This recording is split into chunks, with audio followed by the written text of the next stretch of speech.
Welcome, everyone. I am joined by my intrepid co-host, David Ellis.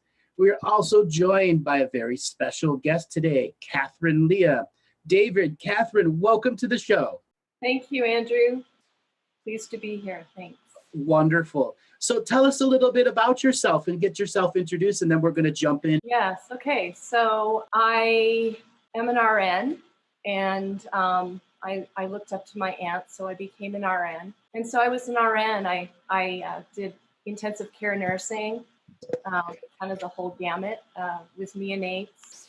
I also worked with adults, and so I've gone from the babies everywhere in between, pediatrics, all the way to working with the elderly community. So I've really enjoyed that part of it, but I also have had my eyes open to other things. So you do medical intuition, you discovered spirit. Tell us about how your journey got you into from RN into the medical intuition and spirit. Yes, well, I just kind of kept following because I actually had this major awakening. I was turned upside down, really. I had these body memories of something that was happening. So I really woke up, and it was during the demise of my marriage, and he wasn't there for me when I needed him the most. And so I was kind of on my own with it, but a lot of beautiful things happened, like 2 shamans came to talk to me.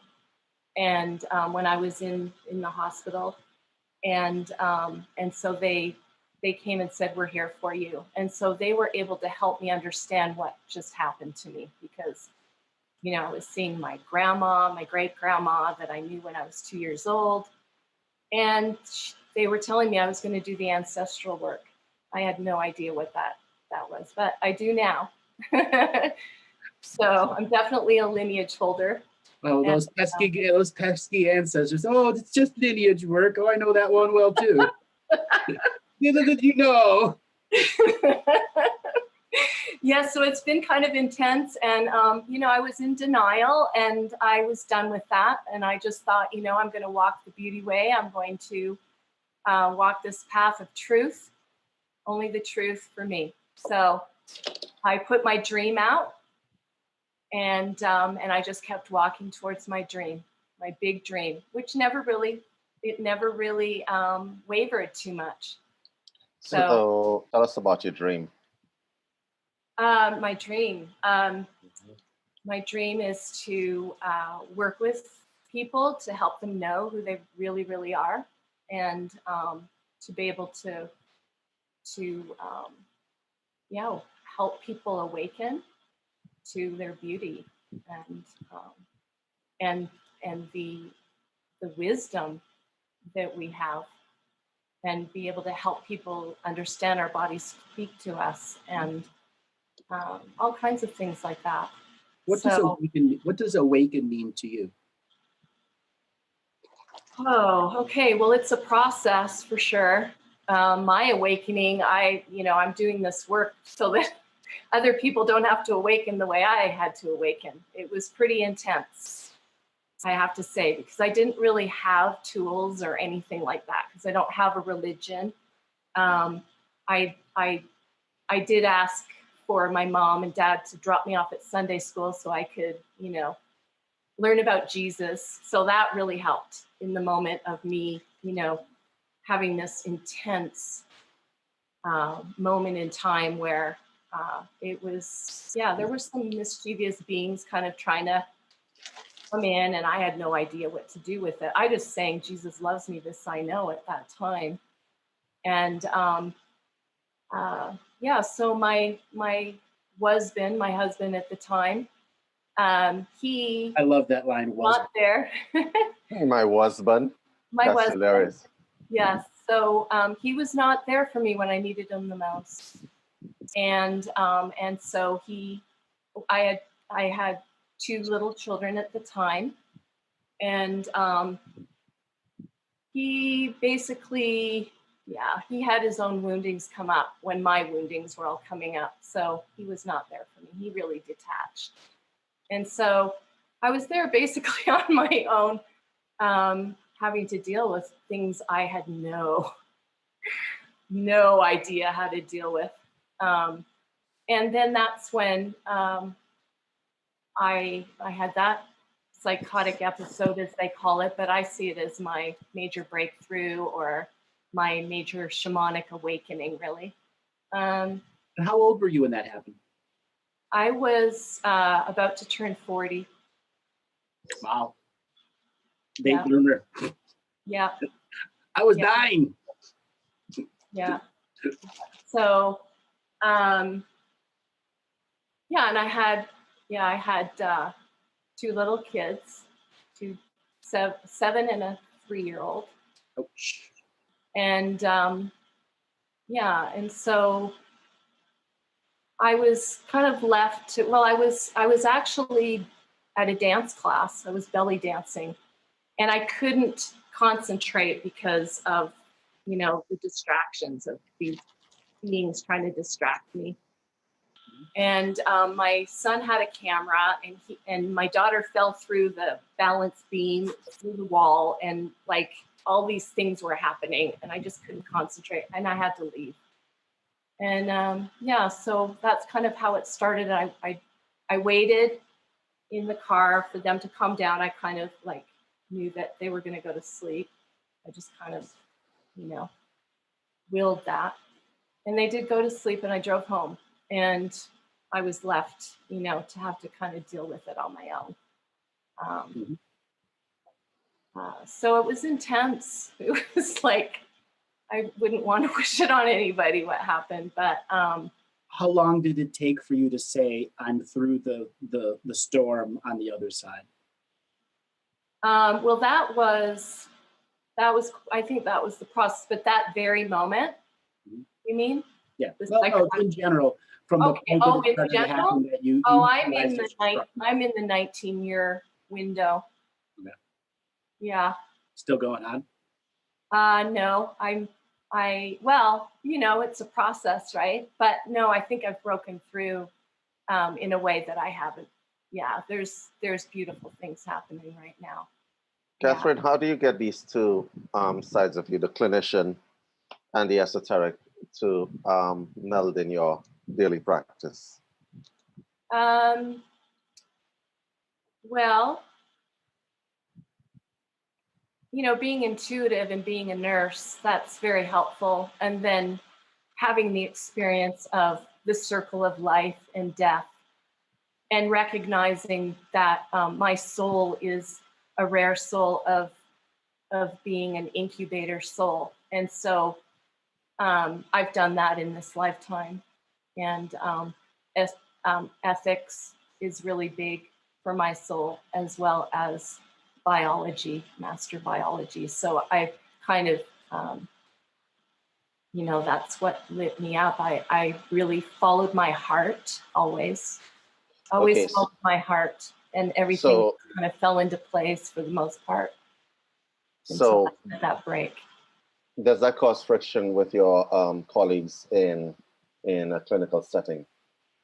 You know what? It's interesting because, as I said, I was asleep until I had that awakening. But during that time, I knew my body spoke to me. So that was where I was conscious. And I was a traveling nurse. So I went from state to state. I was born and raised in Canada, but I went from state to state for at least I was supposed to be like 3 months I would sign on, but I always did 4 to 6 months. And so I'd go into intensive care, like trauma level 1 intensive care units. And then I would, have to kind of, hang by the seat of my pants sometimes, because I didn't know these doctors and what they liked and what they didn't like and whatever. But somehow I tuned in, and I was able to do what I needed to do and focus. And I never had one doctor yell at me or anything like that. So I think that that's where it was working for me. Okay. So in a case, because I'm sure you would have had those cases, because you seem very sensitive. In a case where you have a patient, because there's ethics on the esoteric side and there's ethics on the clinician side, and they don't often come together. So we would really like to know how you navigate the two. Well, it's really owning what's going on, owning and taking back my power, and being responsible, and the ethics part. I mean, it's just kind of like it's my soul. It's who I am. It's really important for me to hold that loving space for people. Really, it's love. Love is, and I see people's hearts and souls. I just didn't know that was a a gift that I came in with, that I do now. Understood.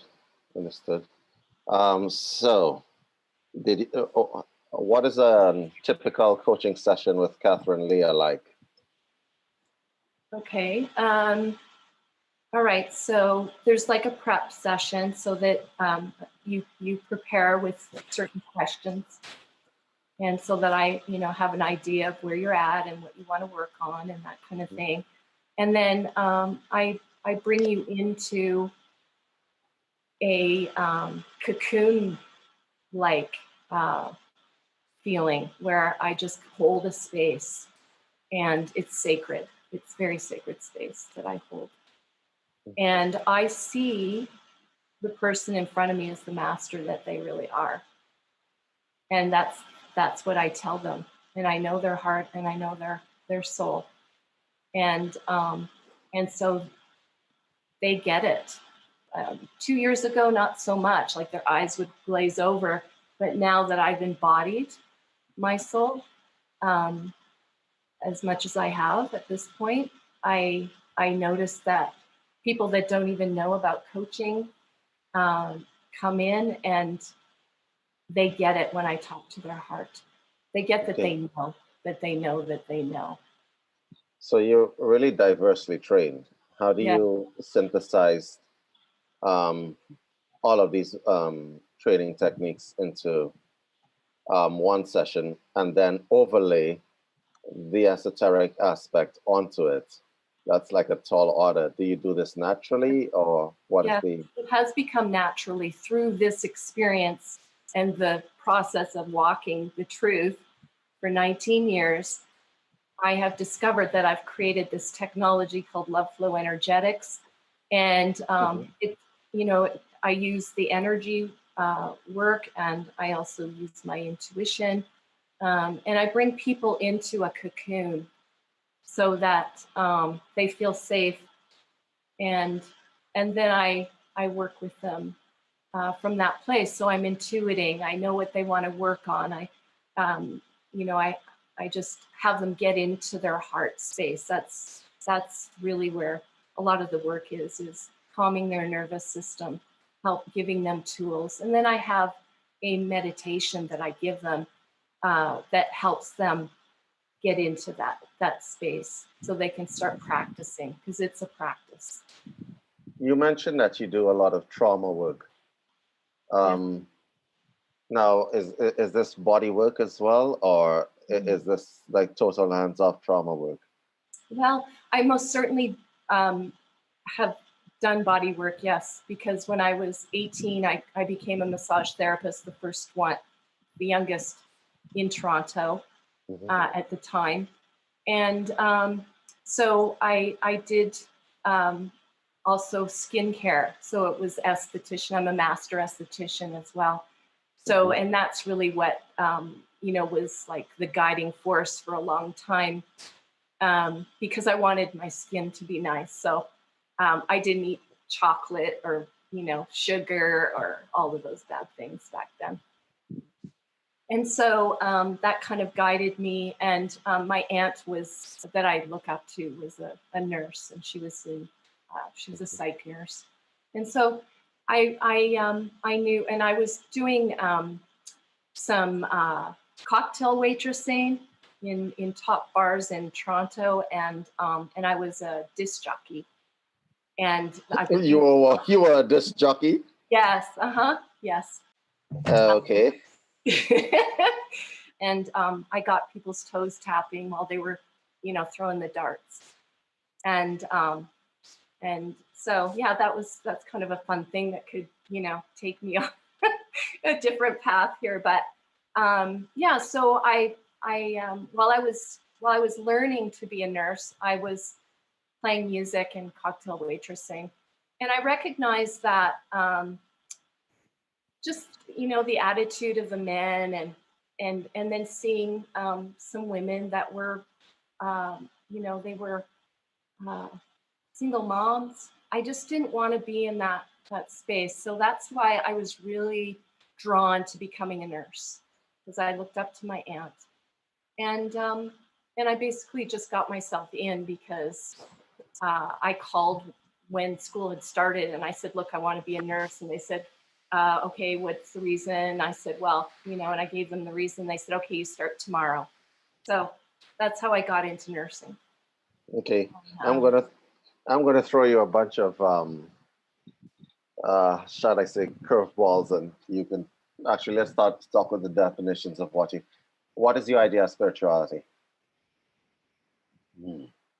Spirituality. Well, for me, everything's sacred to me. Nature is what has always got me. That's the only thing that's really ever gotten me. So nature is real. The abundance of nature, the beauty of nature, and yeah, that's really what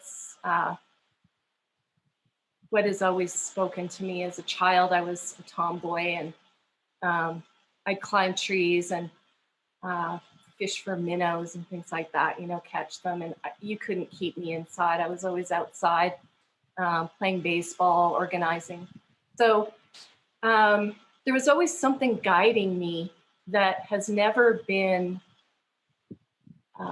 conditioned. It's never been mind controlled. And I was tapped into that through my body. So did I answer your question? Yeah, I guess you did. The next question, what is your concept with regard to healing? Do you think healing is something that comes from within the individual and you coach it out of them? Or do you think that healing is a more bisymmetrical process between the therapist and the client? I hold a space for them, and I see them as the master that they truly are. Mm-hmm. And that's where I work from. And I let them know that that's who I see. And then I help them, unravel all of the mind stuff, and help them really see who they really are. What are the typical barriers that you face to this process? You know what? I haven't seen barriers since I kind of broke through. There's a lot happening, a lot of magic kind of happening right now, as far as that goes. The barriers, well, it was an interesting, path really to be doing what I'm doing, because, well, all right. So when I say that I want that, because I'll have teachers, I always have a coach, because that's always really helped me move through. So I've always had a coach.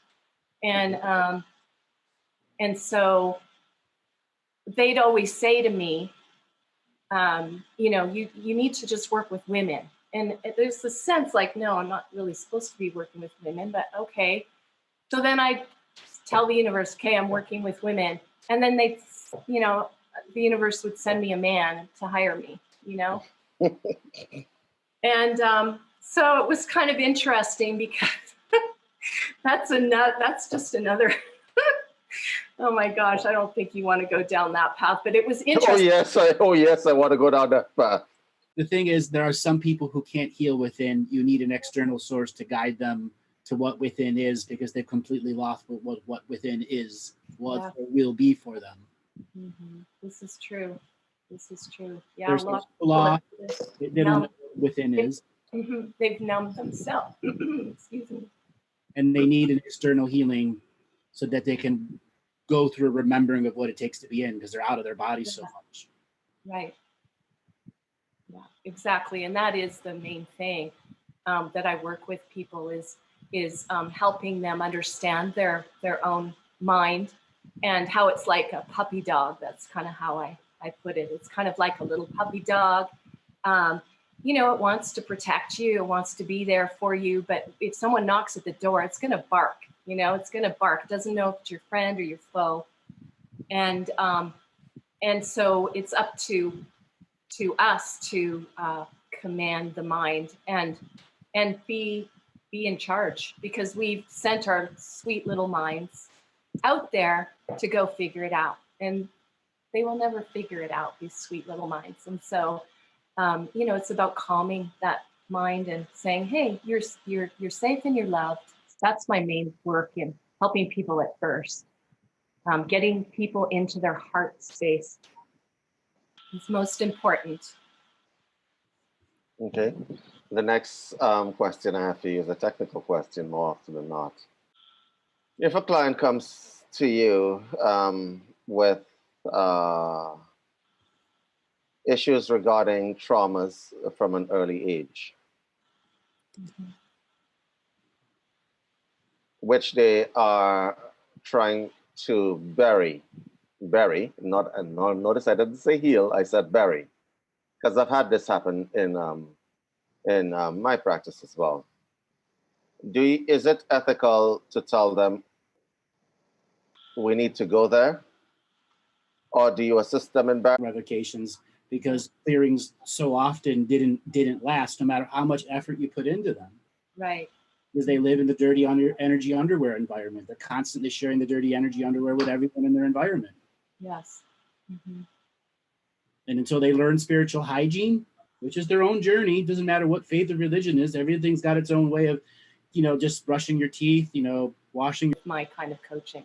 Right. Teach them how to run. That enough is enough for them to go, all right, I have to face this. Mm-hmm. Yes, but I hold a really loving space. You know, it's not like I can't go deep with them in that way, because I can hold a space with them and go with them. You mentioned earlier, Catherine, that you had a partner who had his own wounds.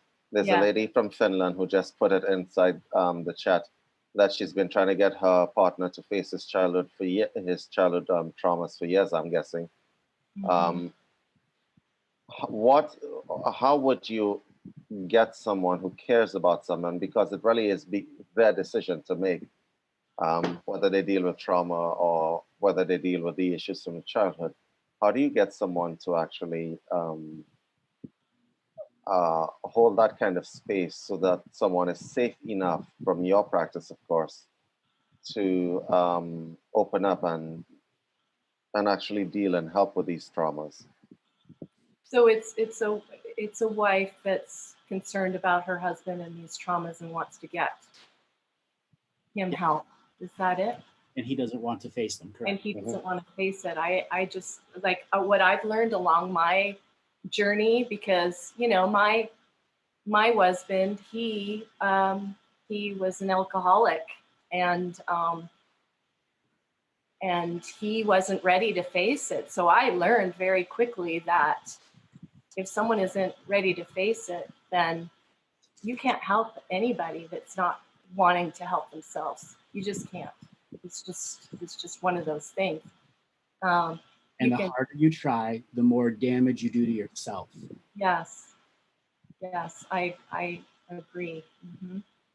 Yeah, so I learned that. And I actually, when I first had, like before my shamanic awakening, I call it, you know, I was just beside myself, and I have a stepdaughter, and she, you know, I raised 3 kids that are free spirits, and he would hide behind my stepdaughter, and so it would always be like them against me kind of thing, you know. And so I said, look, we need some help. So I reached out to a therapist, and he right away, well, actually the woman who was doing the triage had a talk with my stepdaughter that this was not your business and that you needed to step away. This was not okay. That this, was between her dad and I. And so that gave a lot of relief. And then it was set up for us to have a session with the counselor. And this counselor, I was all ready to, do what I needed to do. I knew that I was with an alcoholic, and I was ready to be, there with him. And so this counselor basically told him, look, if you want to go on a drinking binge, just, go off on your own for a weekend and just don't do it around Kathy. So that's basically what he told us. That was kind of the therapy that he gave us. Mm-hmm. So anyway, and then when I showed up at like AA meeting, for spouses or whatever, nobody showed up. I sat in the hallway and nobody showed up. So I guess I was supposed to kind of do this on my own, I guess. Although I wasn't on my own. I was never on my own. But anyway, that was kind of interesting to me. Okay. So I suppose the next question I have to ask is, in a regular coaching session, you're going to find people that are partially awakened. You're going to find people that are fully awakened and receptive to everything. And then you're going to find these people who are not awakened at all. And how do you deal with the people who are still in that space where everything has to be very mechanical? Oh, I'm probably not the coach for them. Because they need to have a sense that they're ready to claim their life, and that they are willing to give up blaming other people and pointing fingers. Like I kind of have this map of, different things. Like, are you ready to own your stuff and look at it?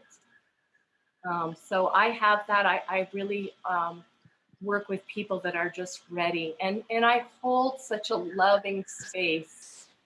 I see who they are. I see their hearts. I see their souls, and I hold them in that loving space where I know who they are. I know what they are made of, and I cocoon them in this beautiful space, and I guide them through processes, and we start to communicate with the inner child that's split off because of some trauma or something. And I hold that space for them. I help them, gain access to their own knowing, because you are a master. You would not be here at this time on this earth right now. You just wouldn't. So that's how I talk to you. I know who you are. And I hold that loving space and that wisdom. And I just know that you're the master. And it's kind of an urgency right now for us to all, start to wake up to, oh, okay, I'm a master. All right, so let's explore this. Let's actually find out, about this. Who am I? Who am I really? We need to wake up and really start to love on ourselves and bring forth this new earth that we're already bringing forth. And I think someone that would choose me as their coach would be someone that's already having these knowings and actually can hear me right now. They just know. There's something about, and I can talk to people, because I worked for a company that was, you know, at the top of the totem was the therapist, and then there were us coaches. And you know, I would talk to them in a certain way where I knew who I could talk to in their heart space, and they may not have even known about a coach before, but you know, their insurance had it, and their boss told them that they needed to come in, you know, and get some therapy and some help. And so there I was, and I can talk right to their heart and they get it. And this did not happen a year ago. Not like that, not like just, and then they come along with me and I can bring them through this wisdom and this love that I hold space. Great. So we're going to be taking calls here. All right, Robert, let's spin that superior wheel of intergalactic callers and see what the universe provides us. Alrighty, we're going way out there to the Galaxy S8. Galaxy S8, you are unmuted with Andrew and Catherine and David. Galaxy S8, are you there? Hi guys. How you doing? Where are you calling? I'm calling from Qatar. Qatar. Oh, wow. Welcome to the show. What questions did you have for us today? I'm really sorry, I just tuned in. Can you guys just let me know what y'all are doing? I'm sorry, I just tuned in. Okay, that's fine. Reading sessions here. We're talking about spirit and coaching and what it takes to be awakened. Okay. This question is specifically for Andrew. In one of your older videos, I heard you speak about what sort of potentials you can see what sort of potentials they're aligned with, their choices, their current life is aligned with. Could you tell me what sort of potentials I'm aligned with and how I could sort of level up? How old are you? 27. You have a lot of limitations from your family members living in Qatar. So really it's about being able to break away from your family so that you could have an unlimited energy. I'm not from Qatar. Huh? I'm not from Qatar. I'm just living here. You're having a lot of limitations from your family, your mother and father, their mother and father. And until you're able to break out of the cultural limitations, so many of your potentials are limited to by what patriarchy has imprinted into you. How do I clear that? I think that's about you rediscovering what divine feminine means without a patriarchal misinterpretation or negative programming in it. And I think this is something that I want to bring Catherine to help you understand. That patriarchal program goes very deep sometimes and can greatly not help people grow at all. Catherine, why don't you give a jump in here? Yes. Yes, right now it's we've been one-sided. There's the patriarchal society, the masculine, and what men and women are needing, and the call to action is to start to balance our masculine feminine. So it's the feminine that we have kind of squashed throughout the centuries. And it's the feminine that we all, men and women, need to start inviting into our heart space and starting to get to know who we really are from that space. And I really get that the earth is something that would really help you start to really ground in and start to really understand this within yourself, because you are a master. You just might not have woken up to that. So it's the earth, and if you can get your bare feet on the earth and you can go out into nature and connect your heart space with nature, nature will talk to you, nature will hold a space for you, and allow Mother Earth to come up through your feet and support you in this and love you. And you'll start to feel yourself coming into your integrity. You'll start to feel something opening up in you that's really lovely. I do intuitive work, to balance the masculine and feminine. What else could I do besides nature works? Like Are you specific? in any form of relationship? No, I'm single. And is it culturally limiting if you were to be in a relationship? I mean, I pretty much do whatever the hell I want. So Now, but in the past, it was different. I think I was depressed for a large part of my teenage, early 20s. Even now, I'm just beginning to, come out of it. So it was more related to that. Like I couldn't handle everything else on my plate and a relationship. That's what was going on back then. I would certainly like to chime in here. Yes. So, Galaxy S8. You're clearly not going to give us your name, so let's try something. No, it's Shireen. It's Shireen. You can call me by my name. What is your name? Shireen. Shireen? Mm-hmm. Okay, so Shireen, you are from a neighboring state to Kerala, and you are living in Qatar. Mm-hmm. Okay. Yeah, so I do know something about each part of these regions of the world, and they tend not to support the kind of freedom that is in your mind. Am I correct? Well, sure, but I think I've always exercised my individualistic freedom right from the start. So that's always caused conflict. But I mean, what can they do beyond a point? So sure, there was conflict, but I pretty much did whatever the hell I wanted. Excellent. Okay, but it goes against your cultural norms. Am I correct? Yeah, sure, of course. Okay. Both of the cultures that you come from are patriarchal. Am I correct? Both cultures? Which other culture? You're living in Qatar, and you're from South India. I'm living in Qatar like just for the past 1 year. I'm going back home actually soon. But where you grew up, it's patriarchal. Am I correct? Sure. Yes. So you are actually, Shireen, an anomaly. Am I correct? I don't know. Is that a nice way of saying I'm weird? No, that's a nice way of saying that you're an individual and you probably are quite unique from where you come from. Am I correct?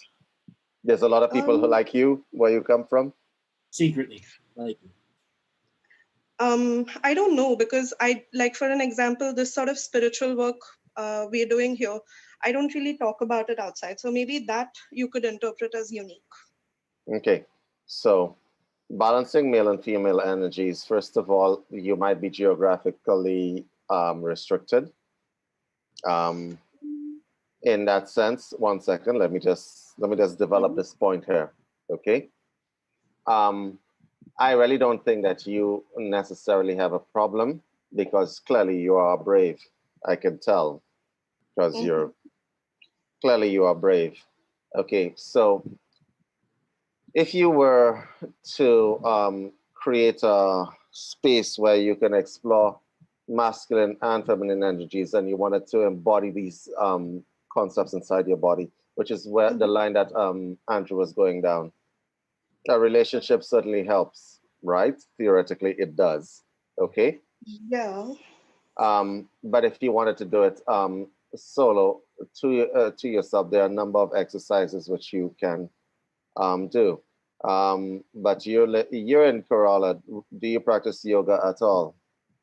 I live in Mumbai, and I'm certified to teach yoga to people 18 and below. Okay, so you're certified to teach yoga to people 18 and below. What is your practice? What does your practice look like? It's just Hatha yoga, and I'm actually planning to get like a mindfulness certification done, because I think that would be helpful. If I am going to teach kids, I think mindfulness would be maybe even more helpful than yoga. Yes, but we're talking about your practice, your personal practice, not your teaching practice. So tell me, what does your practice look like? My practice does not look like anything right now, because the past 1 year I've been in and out of Qatar. So I work like 12 hours, 14 hours a day. So, that's part of why I'm leaving. I'm going back so I can get some balance. But yeah, the past 1.5 years, my practice does not look like anything. It just looks Okay. like me stretching when I get out of the bed and stretching before I go to bed. It's a routine. No, I do yogic stretches, not like not lazy stretches, yogic stretches, but still, that's about it. It's like 10 minutes. All right. So you know the Mula Bandha exercise. Yeah. You know Yeah. Kapalbhati. Yes. These two exercises will raise the opposite. It will raise the opposite functions inside of you. For those of you in the audience who don't know what I'm talking about, Mula Bandha is basically root locking, and Kapalbhati is basically a kind of breath work. So you wanted to create balance. Well, it will certainly bring you into contact with the opposite parts of yourself. Okay. So Shireen, you might want to try doing that and concentrate on doing that for 5 minutes every day. Okay. Sure. That will actually bring you more into contact with male and even female energies. The reason why I am suggesting that is because you can do it one of two ways. You could either do it the meditative way, as in the Raj Yogic way, or you can do it using Hatha Yoga. But since your path is Hatha Yoga, and you want to raise that kind of fire and heat inside yourself to create connections with opposites, these are the two exercises that you need to be doing, and you will come into contact very quickly with the opposites within yourself. But generally speaking, as a long-term measure, you might want to get back into practice. Yes, that's priority number one. Can I say something? Sure, go ahead. I sense this self-doubt within herself, and she's really got this. I can feel that the universe is supporting you, but it's like this self-doubt, and just acknowledging that within yourself is going to be really powerful. Okay. This is self-doubt with respect to masculine and feminine, or in general? I'd get more into your feminine, into your heart space, and just listen and allow your little one to talk to you from your heart space, and just trust the decision and claim your mastery. Okay, sure. Yes, that's all. Can I ask a probing question? Yes, of course. So how often do you experience male chauvinism or misogyny or outright sexism? I think since I started working last year. Since I started working, it's definitely more open. Before that, of course, I don't know, in school and university level, I don't think in school and university level it was open, or even the people who were doing it were doing it purposely. So, there was that, but definitely the last 1 year has been hard. I think it affects you a lot more than you're willing to say. Sure. I'm an HSP, so I think everything affects me more than I'd like to admit. And I think that you should look at this next part of your advancement, because I think there are a lot of energy vampires that can walk into your energy field and one comment and walk away with some of your core energies. Okay. You got to learn to solidify your energy so that people just can't walk in and take a bucket of your energy. That's happening right now, isn't it? Yeah. Your energy field's like a fly screen. It's like so many holes in it. It's ridiculous. And yet you think it's a solid wall, but things can just walk right through it. How would I go about solidifying it? First thing first is you got to have a suck it up moment and say no energetically. Your relationship, we related a story about a Swami who you had to turn the energy differently. And I think this is a very similar concept where she's got to learn how to solidify the walls of energy so people can't just walk into her field. Okay. All right. You want to balance energies, but you also want to maintain an energy status that takes you off of the radar of people who would like to feed off of you. Okay? Yes. Okay. Why do you think people would want to feed off of you, Shireen? I think Be it's blunt. breaking, because I'm breaking old patterns. I'm not as supportive. I'm not constantly available. I'm involved in, my own life, unacceptable to the people who were with me before. So yeah, the change is difficult, and I'm as compassionate as possible, but I am firm. But clearly that's not enough. If my energy field is full of holes.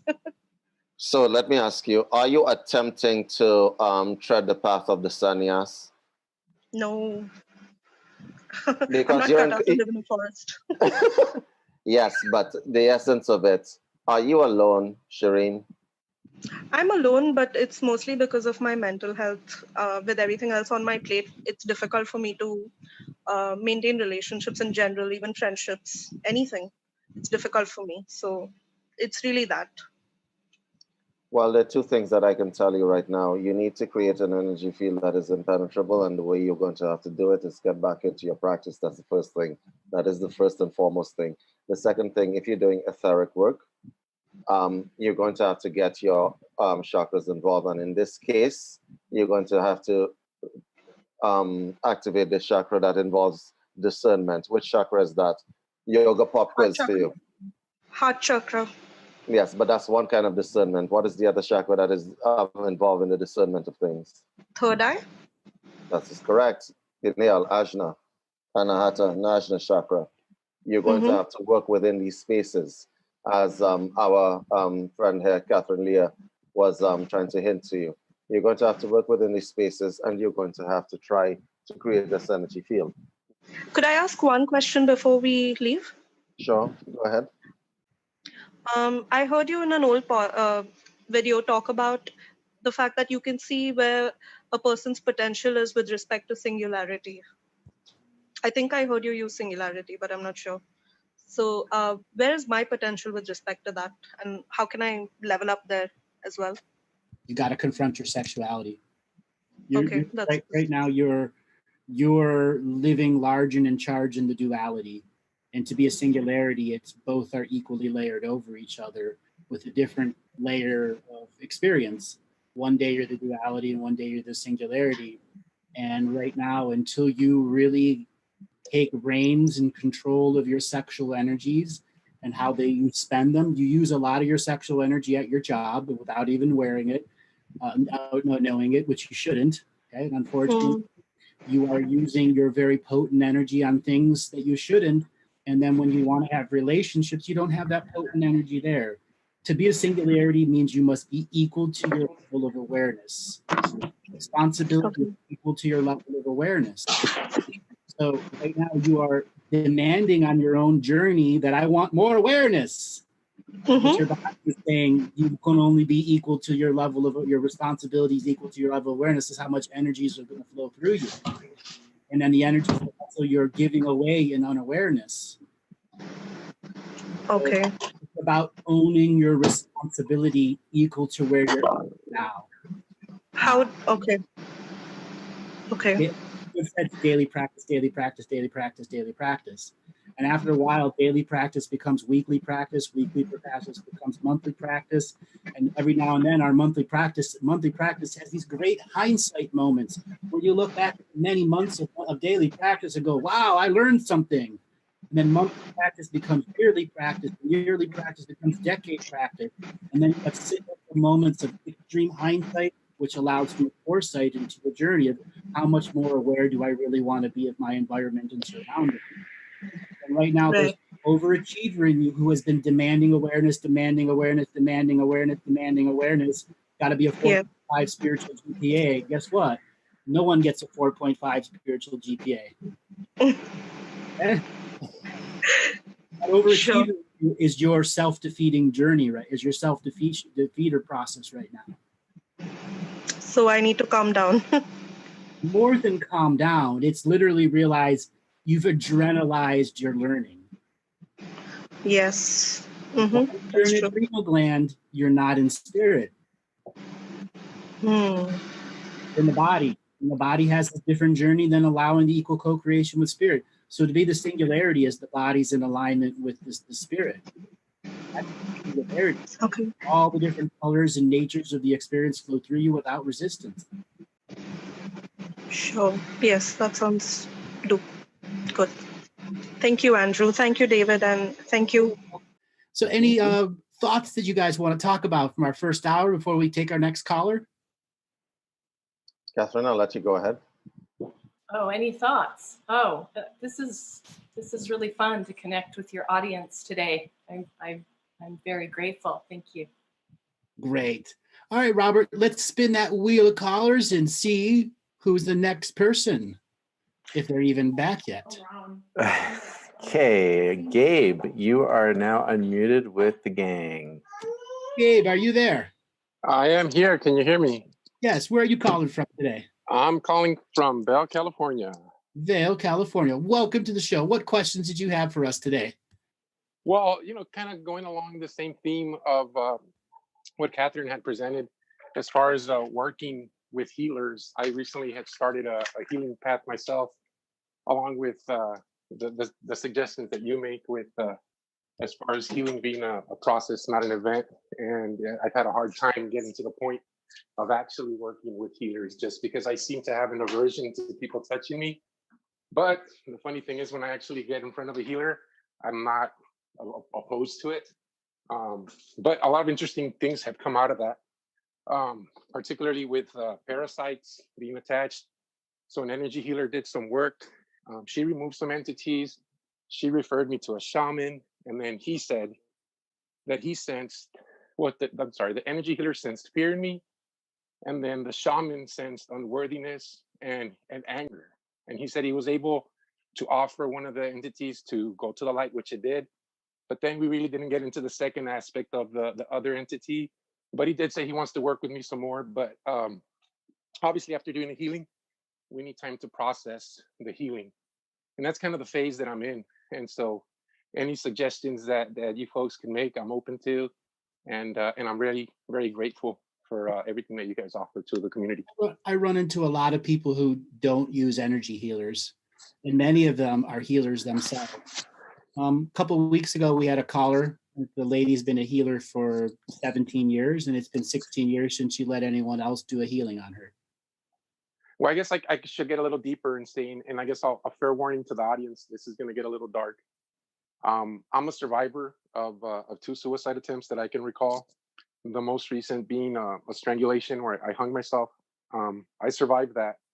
Mm-hmm. And medical physician couldn't understand. I'm a big guy. I'm about 300 pounds, 6'2".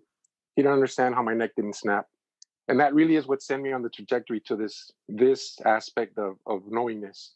Mm-hmm. And there's various synchronicities that led me to you. And I've been a follower since about 2013, and just kind of trying to work through this process. And I just have this deep feeling of not liking it, not like being here. I don't like this whole scenario.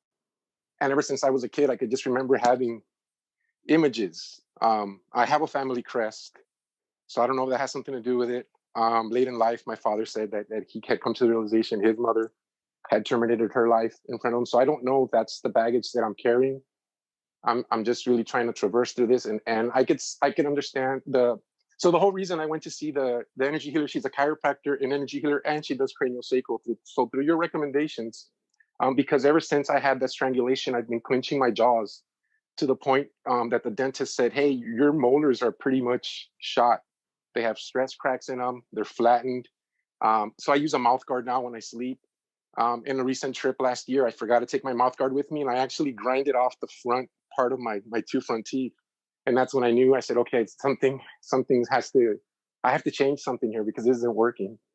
And so I went for craniosacral. And while I was there, she kind of just said, hey, I do this energy healing. And so I guess the odd part was that I could hear when she put her hands over my head, I could actually hear like a zoom kind of a noise, and I could feel the energy shooting from my spine off to the right, then to the left, and I could feel it expanded and then compressed back into me. So she referred me to some readings regarding empathics, survival guides. So that's kind of where I'm at, guys. I guess that's more pertinent. You're at a stage where you've begun the healing, and it's a process, not an event. Yeah. part of the process is self-education and continuing self-education. So whenever we have sins of the father, sins of the mother, sins of the child, that's an ancestral journey. Now, what was your childhood like? A lot of physical abuse and verbal abuse. I think that's where I get that unworthiness complex from. I never fit into my family. I'm like the black sheep. When I talk to people, they don't think I was a bad kid, but my parents thought I was a bad kid. I just thought I was a very active kid compared to the rest of my siblings. Mm-hmm. Did you have a lot of nightmares as a kid? No, I can say that things that have been recently exposed to me, that most people dream in black and white, I dream in color most of my life. And then I remember as a kid being able to come out of dreams and be like, oh, that's cool, and then jump back in and continue right where I left off from. So now, go ahead. Answer the question about nightmares. Do you remember nightmares or not? I remember seeing images, but I was raised Catholic, and my mom always put the fear of like demons and the devil in me. So I remember seeing like devil dancing on my bed. I had an incredible aversion to the closet. I felt that monsters came out of the closet or from underneath my bed.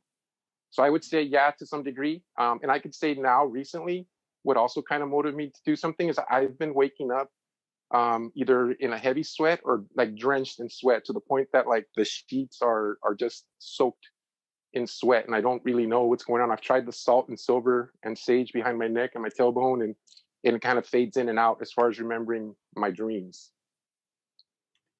So whenever you have heavy sweating and you're not really remembering your dreams, you're going through a form of night terrors. I do remember having issues with succubus in my 20s. You're also grinding your teeth so bad, that means there's a significant internal issue going inside yourself, which is self-mutilation, that you really haven't come to the terms of self-mutilation. And I want to bring David in here real quick to talk about the suicide journeys before we bring Katherine in, to maybe do a clearing on you so you can see a different layer and perspective here. Okay. I think there's a lot more abuse that you have not acknowledged. Okay. So let's start with a little bit of an exercise here. What is the abuse that you can remember? Well, spanking with a belt. I remember there was one 4th of July where I was playing with a little sparkler and I chased the neighbor girl, and I ended up getting some of the sparkles on her, and my father thought that the justification for that was to get a knife and burn it on the stove and then burn me underneath the chin so that I could see it every day and remember. Is the I mark remember still there? No, it's not there. I recall being hit over the head with a knuckle just because I would talk or laugh during dinner. I was told to be quiet. Being forced to kneel on either bricks, or sometimes they would lay beams on the floor and I'd have to kneel, but not with my butt on the floor, like my butt erect. Mm-hmm. Being forced to like kitchen table, put your head underneath the table and your hands on top of the table without bending your knees. It all culminated, I think, when I was around 12 or 13, when my father spanked me. And it would get to the point where, because I was becoming tolerant, where he'd make me remove my garment. And when I didn't react, and I told him it's because I feel dead on the outside. I don't feel it anymore. I remember being told, taken to a park and told, this is an orphanage. If you don't behave, we're going to leave you here. Those are the things that I recall. And I think probably the worst one where it made me feel that my unworthiness was my mother strangling me to the point where, I was starting to black out. And that's when I just thought, wow, this lady really doesn't love me. And one time she threw, when I grew up, there wasn't a lot of money. So we used to hedge the grass with it's like this rotating spike, like manually oscillate. And one time she flung that at me, and it was the same thought. I'm just like, wow, if that thing would have hit me, I would have been a goner. And so, those are the things that I recall. And I could say with these times that are changing and energies that are coming in, more and more of this has been coming up, which is understandable because these are things that we have to deal with, right? Do you think that people hate you? Do you think that they hated you? Yeah, I mean, I felt unwanted. And I was told that I was not a planned birth. You know, that's something that the heavy that my father dropped on me and my brother. He just said, you guys were accidents. And so that kind of, you know, that scars deep. Because you just feel like you're a walking mistake. Gabe, when you think about these things, and I want you to think about them now, what kind of pain are you feeling? That I don't want to be here. Nobody wants me here. Why do I have to be here? What's the point of it? Do you think nobody wants you to be here just because your parents did not want you to be here? No, I mean, as an adult, my partner that I'm with now, she stepped out on me. And so that was just, you know, another acknowledgement of you're not enough. You don't complete the package. And that really was what triggered the last suicide attempt, where I was just kind of like, you know what? If you're not happy with me, nobody's happy with me, then what the hell am I doing here? And I guess that's the scary part, is that we all have an internal voice. And my internal voice turned on me, and it really it pumped me up. It called me a coward. I told myself I couldn't do it. I couldn't do anything right. I couldn't even do this right. And that was the scary thing, because our internal voice is supposed to guide us. You know, like, so how do you work through things when you're supposed to trust your internal voice, but your internal voice is a traitor to you? What was your internal voice telling you? That I was a failure, and that I couldn't even get that right. Do you think that was your higher self telling you that you're a failure? No, because Dave, have you even asked your higher self what it thinks? Have you ever not in those specific terms? No. Gabe, can you even talk to your higher self at all? I don't know that I hear anything back. Every time that I start to have some type of a mystical experience, I kind of cower out of it. Why do you cower out of it? Because I'm not sure if what's coming in is going to be of good intent. I think you're tired of pain. Most definitely. I think you're tired of pain, and you're tired of suffering. But I want you to see the irony in what you're saying here, because you're not afraid of killing yourself, but you're afraid of mystical experience. Do you understand? I can say I've had one wonderful mystical experience, and that's, again, through this series of synchronicities I got exposed to. And I know you're opposed to New Age religion, but it was the Urantia book. And when I read that book towards the end, all I walked away from of it, because I had to drop the book to take a shower to do something with my daughter, was love, supreme love that Source has for us. Gabe? Yes. Thank you for speaking to me. Do you think your daughter wants you here? Yeah, she's very like-minded. She's one of the few people that syncs up with me. Do you think she loves you? Most definitely. So one person definitely wants you here. Am I correct? Correct. So it's not everyone doesn't want you here. Let me tell you a little bit of a story, Gabe. Your parents and the evil that they visited upon you is part of the processes that you have to go through. Okay? You have a chance not to pass this on to your little girl. You have an opportunity, and you have a chance not to pass it on. Can I ask you a question? Yes. Have you ever thought of hitting your little girl or abusing your little girl? No, I'm averted to it. You have a complete aversion to it, am I correct? Yes. Which is why she loves you, am I correct? Yes.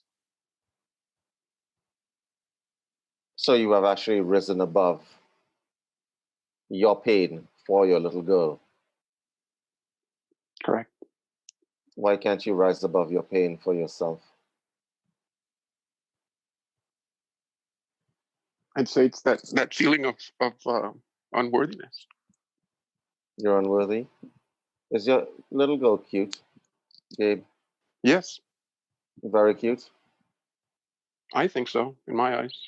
When she looks at you, she doesn't see unworthiness. Do you understand that? I do. Gabe, have you been reading the chat here? No. Okay. No, I'm in my head right now. Okay. Maybe you should, because people who don't know you from anywhere seem to think you're worthy. I certainly think you're worthy. And there's no one on the show who doesn't think you're worthy. Because honestly speaking, let me show you something that most people who have been through what you have been through would not have called on the show, and they would not still be functioning. They would be in an asylum by now. Okay? But you are still functioning. And if it is that you have not passed on this sort of evil, because it's a kind of evil, to your little girl, you are definitely worth something, because most people just pass it on. Okay? They just pass it on. So your little girl is lucky. Do not leave your little girl out here alone. You already know how bad this world is. Yeah. You don't want to leave her out here. You don't. You really don't. Okay? Because she's going to be looking for you. Okay? Yeah. And you not being there, whether you leave or whatever else, it's going to hurt her. Do not pass on evil from generation to generation, including suicidal tendencies. Don't pass it on. Because then she's going to say, what she's going to be saying is the following: I guess I'm worthless. My daddy left me. Do you really want that? No, that just hit home so hard. Yeah, it should. Because she's going to feel worthless if you leave her. Gabe, do not kill yourself. You have a lot to offer this world just from experience alone. Everybody who's listening to you right now would have learned something in the last 4 minutes. They have learned that you can rise above yourself when it is that you have to care for somebody apart from yourself. Okay? And that in and of itself makes you worth something by itself. Don't leave your little girl out here. Do not pass on feelings of worthlessness to your little girl. Really, don't do it. Okay? You see, the person who stepped out on you, that's just life. Your parents, horrible. Okay? Horrible. Each one of us have somehow experienced some sort of trauma from our parents in knowingness and unknowingness. It would seem that a lot of your trauma was experienced in knowingness. And honestly, Gabe, it's because people themselves were traumatized and they pass it on. Don't be that guy. Be better than that. But I understand that your pain is deep. Okay? And I'm gonna call Katherine inside here. Katherine, I want you to help Gabe with his trauma, please. Can you do that? Yes. Gabe, can you put your hand on your heart? Put your hand on your beautiful heart. And I want you to breathe into your beautiful heart. And let's do that together. Let's breathe into our hearts. And release everything that's not serving you. Just release it. And let's breathe in together again. Let's breathe into our beautiful hearts. And release everything that's not serving you. And let's breathe in this time, and we're going to hold it. So breathe into your beautiful heart. And hold it. And bring it into your fingers and toes, fingers and toes, fingers and toes, fingers and toes. And release all of what's there. And I just want you to feel into your heart. And what are you sensing? I sense the pulse. Say that again. I sense the pulse of my heart. Yes, the pulse of your heart. Yes, there's a tenderness here that is calling you to get in touch with, and it's bringing your life into a simplicity now. Okay, so it's calling you to simplify and keep bringing this tenderness into your heart space. Okay, connect with your daughter, go out in nature, those kinds of things. All right. Mm-hmm. Yeah, and just knowing But it takes a responsibility to just really own your beauty and your magnificence. Would you be willing to breathe that in right now and be responsible for your beauty and your magnificence? Because I certainly can see it. I mean, it's Most just, definitely. yeah, so let's breathe that in. And breathe it out. What are you feeling right now? Ease. I Ah, had to work myself up, so I feel at ease. yes. Beautiful. That peace and that heartbeat. Can you just feel into that space you just created for yourself? Yes. Yes. Beautiful. And can you feel the energy that's coming in to support you right now from the universe? Lightly, but yes. Yes. And just it's like a relaxation. So it's being in your heart space, calming the mind, and just allowing more of this divine energy to come in and start to teach you. Okay, this is divine energy that's come in to your heart space. Yes, and I want you to plan something with your daughter, something that you can laugh and have fun and visualize it beforehand. Okay, visualize Okay. it, put it out there, because there's something very, very beautiful here that's going on. Something very extraordinary, and I want you to ground that. I want you to go out in nature and really ground and commune with nature. That's what I'm getting right now. So you are a master, and you're waking up, and I want you to honor that and know that we need you here. You're part of the puzzle piece. We need you here. I would also like, Gabe, I would also like to say something to you. You are in that space that you are right now is a space that you can change around for the most intensive healing and awakening that you could possibly imagine. The next time you're having a spiritual experience, a mystical experience, please do not chicken out. You might learn a lot more, because this outside awareness that you are living in right now, that's what's giving you the illusion that you are worthless. You need to get inside yourself. You need to get inside yourself. What Katherine said to you, plan something with your daughter. You need to see the beauty in the world, not just the horror. Because if you're just living in the cerebral functions of your head, remembering the horror that has happened to you, all that is going to happen is that you're going to be tortured again and again, reliving it. The woman that hurt you, your parents, these people are there to make you either stronger or break you. Okay? You are 6'5" and how many pounds? 300. Then you probably need to stand like the mountain that you are. Mm-hmm. You do. You need to stand. And you need to stand in such a way that you show the world that you are not only worthy, you are strong enough to get past the pain that you've gone through, because you've been tortured. You have.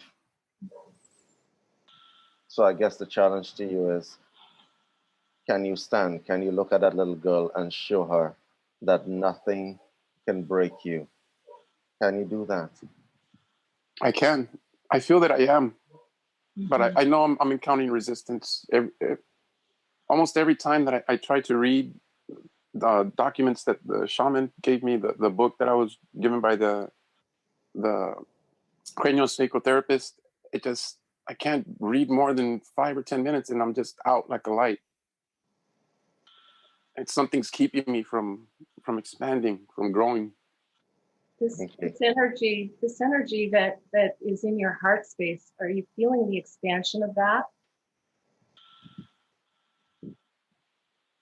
Very faintly. I could feel. Okay, you just popped into your head. So just put your hand on your heart, okay? And we're going to take those 3 breaths again. So breathe into your heart space, your beautiful heart. And release everything that's here. No longer serving you. And then we're going to breathe in, and this time you're going to hold it again. So we're going to breathe in, and we're going up to these beautiful realms that are just full of love that you are. So we're going to breathe in this love that you are. So let's breathe it in and hold it.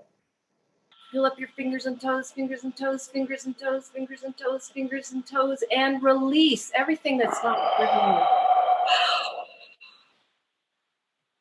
And breathe into that beautiful heart of yours. Breathe in this beautiful energy that's all around you. And release. Can you feel your feet on the ground and feel yourself expand? Yeah, a little bit. Yeah. This is what I want you to practice, okay? Because it only takes 3 breaths to get you back. Okay. Yes, and I just want you to know you are so amazingly powerful and magical, and you just need to really commune with the earth and really plant yourself on the earth and take up space, because we need you. You're part of the puzzle piece. We need you to know who you really are, because you are magnificent and extraordinary. So just know that, and be in nature and allow nature to show you.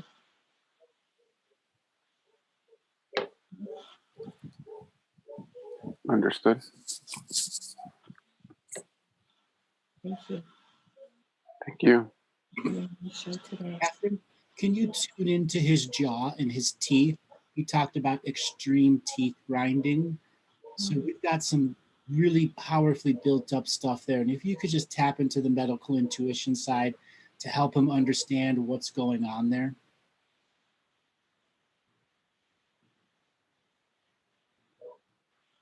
I'm just never enough is what I'm hearing. You're holding on to this.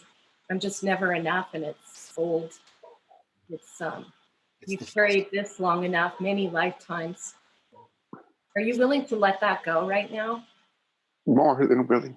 Yeah. So just breathe in this beautiful energy that you are culminating, and just let that go. Replace it with your love.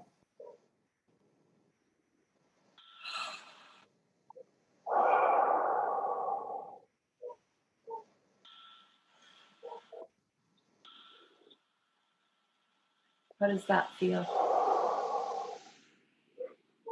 Free. Say that again. Freeing. I feel like shackles being taken off. Yes, yes. So it's important for you to connect with Mother Gaia and allow her to bring you the energy that is needed, the feminine energy, the power of her healing. Okay, and allow it to come up. Like, just be receptive to her and just keep expanding in this. And when you find yourself kind of in your head again, running around, just bring yourself back. It only takes 3 breaths. Give that to you, that love that you are, back to yourself, and connect with Mother Nature, because she wants to teach you who you really are. Because what you've been thinking you are, you're so much more than that. And the universe needs you right now. We need you on Earth to really, really take up space and love that little girl that you have, and do fun things, because nothing else matters but you loving on you. And then that way you show up 100% for that little girl that really loves her dad.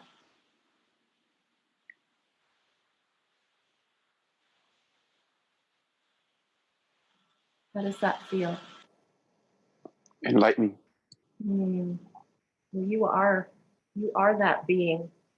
You just kind of got caught up with the lies. And now you know your truth, because you are quite magical.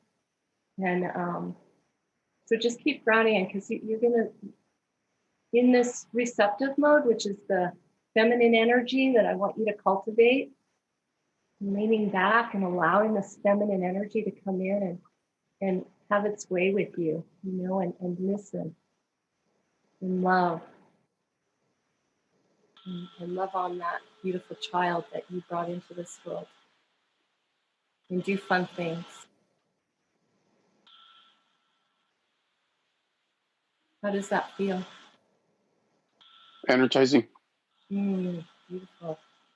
Now this is where you get to play now. Yep, you're remembering. You just kind of forgot, that's all. You just kind of forgot who you really are.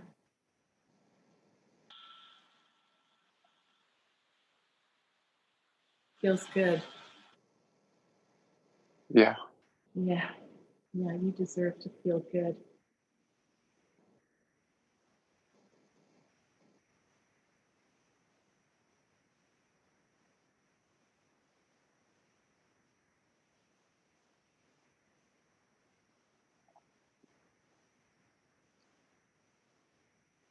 Is there any other energy there that needs your attention? I was told by the cranial sacral therapist that my tailbone was tucked in.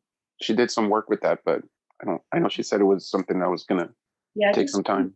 Just breathe and run this energy like up through your tailbone from the earth. And just run it up and around, up and around. Oh, that's strong. Yeah, another guy will take care of you. And open up your heart space a little bit more, like let this love in, because you're so deserving of this love. This is you. This is you that you're feeling. This is how beautiful you are. This is how much we need you to know who you really are and ground this in. You know, connect to the earth and allow her to show you who you really are just by being in the receptive mode.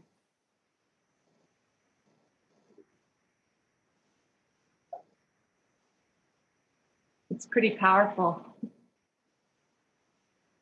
Yeah, I felt the surge when you said it was me. Mm-hmm. Yes. Yes. So this is a practice. You deserve to love on yourself this way. You deserve to receive the love from the universe. You deserve to know who you really are.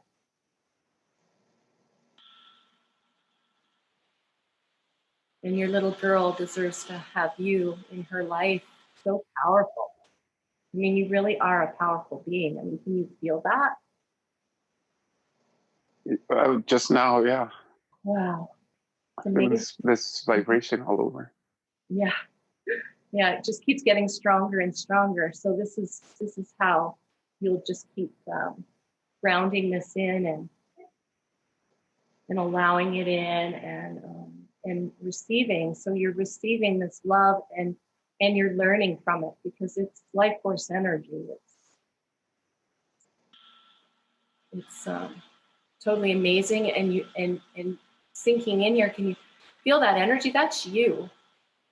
That's your beautiful, unique essence that we need here on this earth right now to know who you are, so that you open up and ground into the center of the earth and allow her to feed you her energy.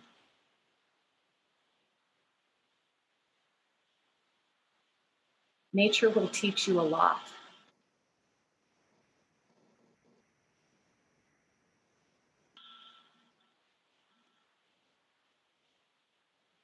Wow, I can really feel that surge. Why, it's even making my legs twitch a little. Yeah, like I'm releasing right now. I'm just allowing it to happen. You're helping me heal. And just open up your heart and let your heart guide you. Let your heart guide you and your soul.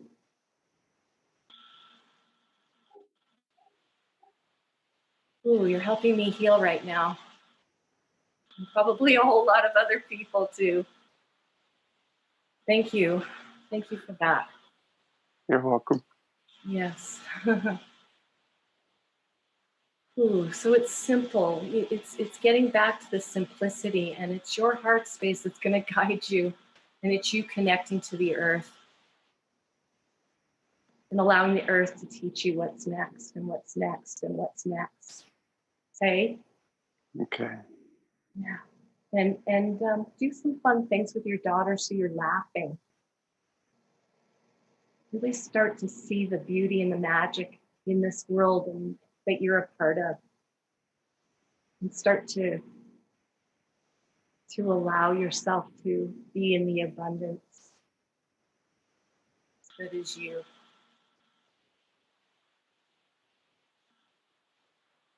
Allow yourself to really just open up to that beautiful energy that you are.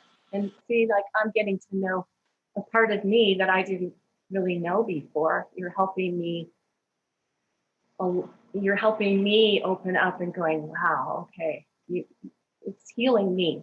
So do you understand how important you are right now? Like never before on earth, we're all waking up.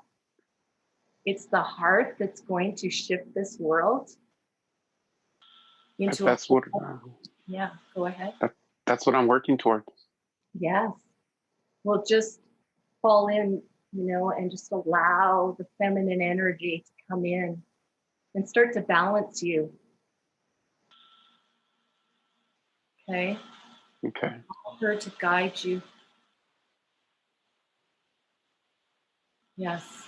Yeah. It's just extraordinary, beautiful energy that you hold. It's beautiful. And we need the masculine energy to hold the space for what's happening right now. So balance out with the feminine and just really allow that to guide you and expand you and love on you.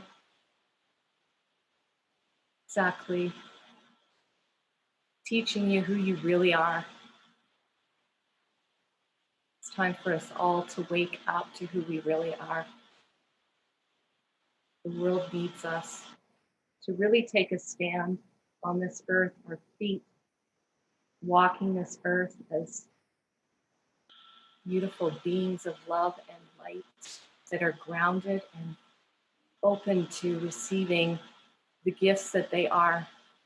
So you Yeah, can the hardest thing is I've always had a very strong heartbeat. Even my mother would say that when she was pregnant, the doctors thought that she might be pregnant with twins. And right now, I just felt my heart has just, it's slowed down. It's not as pronounced as it was before. Yes, and that's the key, is to allow yourself to ground in so that you can open up and receive how beautiful you are. And your heart needs to show you the way, and it's getting past the sweet little mind, it's just a little puppy dog, just needs to feel safe and loved, right? And it's you taking responsibility and control right now. You're taking back your power right now. Yes, I am. We all kind of gave it away for a while, right? Yeah. Yeah. But now, no, not anymore. There's a call. There's a calling for us all to step in our power. And it's our heart space that's going to teach us. And it's our beautiful little mind that we need to say, hey, it's safe and you're loved. And come on, let's tuck you right into my beautiful heart space. And you follow along because I'm in charge now. And we're gonna do this together. We're going to be this together. Can you feel the relief in that? Most definitely. And you only need to know the next step, and the next step will always be revealed from this space. always. Can you feel like the ease in that? Yes. Can you feel like, okay, ease and grace, come on in, like call it in, right? Yeah. I mean, Yeah. I felt a little bit of tension now, but I'm really seeing it. Yeah, and that's okay. Breathe through where the tension is. Bring that ease and grace into the tension. And just allow it to happen.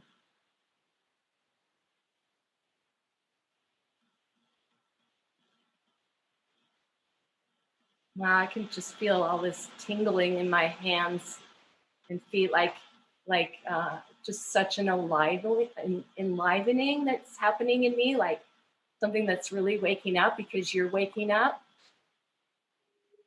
I can feel it. Yeah, like a beautiful healing. Thank you. Thank you. Welcome. I'm sure that there's Thank lots you. of people on this call that are feeling this too. So thank you for being the master that you are and for choosing to be here at this time, this magnificent time for us to all wake up and really be who we came here to be and share our gifts and love. And at first we've got to give it to ourselves. And that's where you're at. And that's my wish for you, that you love on yourself and put yourself first and receive this love that is you. And really allow the earth to show you the way. Allow the beauty and the abundance to show you that that's who you are. That's who you really are. The abundance of the universe is really you. Yeah. How are you feeling? I'm actually giggling right now. I don't know why. Ah, yes, yes.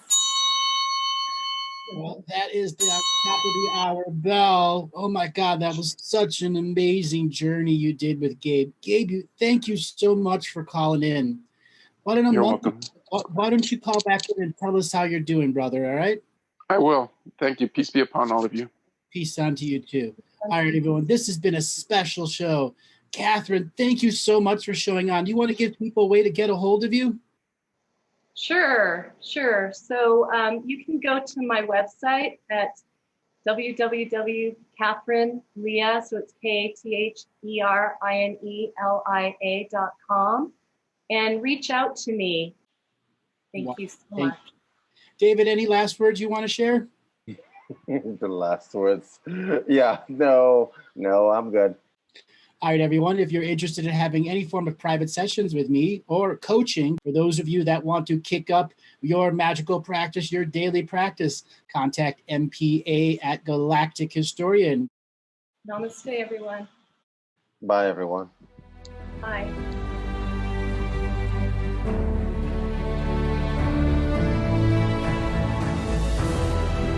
Each different bubble of reality is true. A galactic historian is a person that looks at all the lines of dramatic karma. Nudge, nudge, it's the Holy Grail. Improvise. Mysterious. It's counter psychic intelligence. Why is DNA farming of this star cluster so important? Because we do manifest our reality. We do create our reality.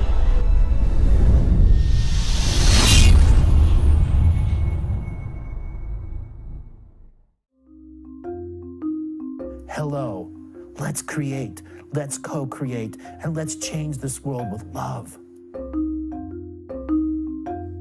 No matter if you're from Alpha Centauri or Earth, we all began with the same birthing process. We live in a limited point of view. Living the mystical life daily is about striving for the unlimited point of view. Each day, each human being gets an infinite amount of choices. Living the mystical life daily is about facing obstacles and challenges. The level of awareness that you are working at means you have a responsibility to be equal with it. How does one truly let go of expectation?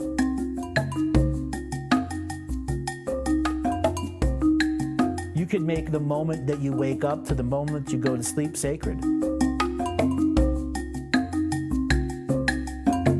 Keys to success: choice, choice, choice, and choice.